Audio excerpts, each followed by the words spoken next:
What's going on? Oh, shit. Heads up, enemy tank west of your position. We've just taken objective Bravo. Okay, this will be a review recap of Battlefield 4 multiplayer week 1 week into it. So it's been crazy, been chaotic and crazy, and it's pretty awesome. It's about the closest thing you can come to a military training simulator. I would say it's highly realistic. The Levolution. I want to get into Levolution with certain levels. On certain levels, I would call it a complete game changer. Like Parcel Storm. That map is... I think everybody likes that map. I have not heard anyone say, "Oh, I just despise that map."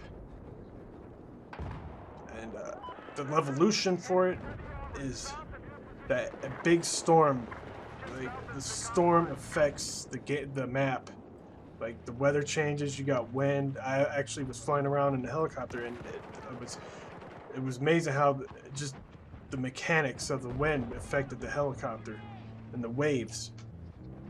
And this is on the 360, and I thought I would be kind of like, oh, maybe I should have waited for the next gen systems or for or got the PC version, but I've been having a shit ton of fun on 360. And as far as the Levolution in the maps, there's only a few really big, like you got the Siege of Shanghai with a whole building falling down, Parcel Storm with the big hurricane, I should call it. And the other ones, I would say Rogue Transmission. That's the other big one that comes to mind. Is the big satellite thing above falls down in the dish. Shouldn't say satellite, I guess part of the dish falls down into the main, whatever you call it, dish. and the other ones are mainly like flooding.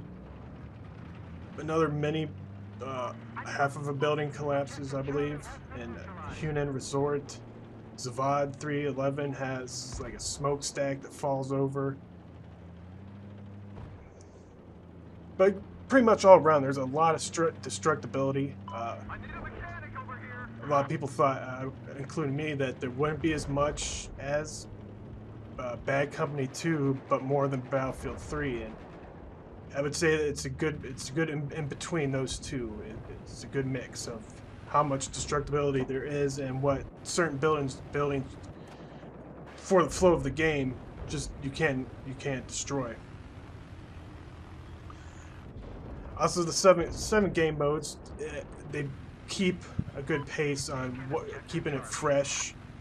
If, let's say you're playing Rush and you're just getting burned out on Rush, you can switch to Conquest. Don't like Conquest, then maybe some team deathmatch. Feeling really badass, then you got squad deathmatch. A Defuse reminds me of a Counter-Strike type of gameplay. Domination, Call of Duty type stuff right there. So there's a good mix for whatever particular game style you like on your first-person shooter. But the tactical elements, I think, in this game, in the squad, really having a good squad and communicating with your squad will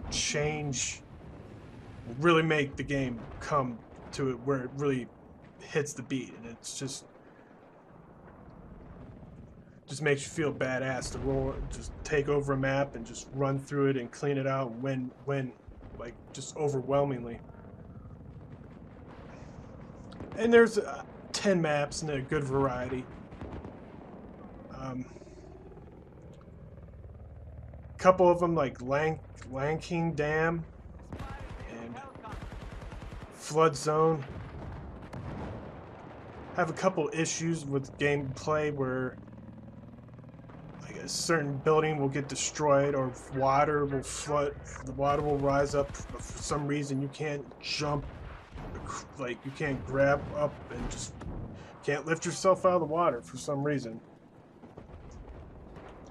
And that's just a minor thing. So just overall, just the main few game changers like the DMR class, carbine class. Everybody can use those. After a certain point, you get through into the class.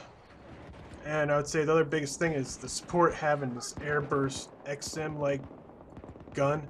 I can confirm objective Echo is That's a little bit of a game changer to me, but all around it's just been badass. So minor hiccups, but we'll see what happens. I'll catch you guys on Battlefield 4, hopefully.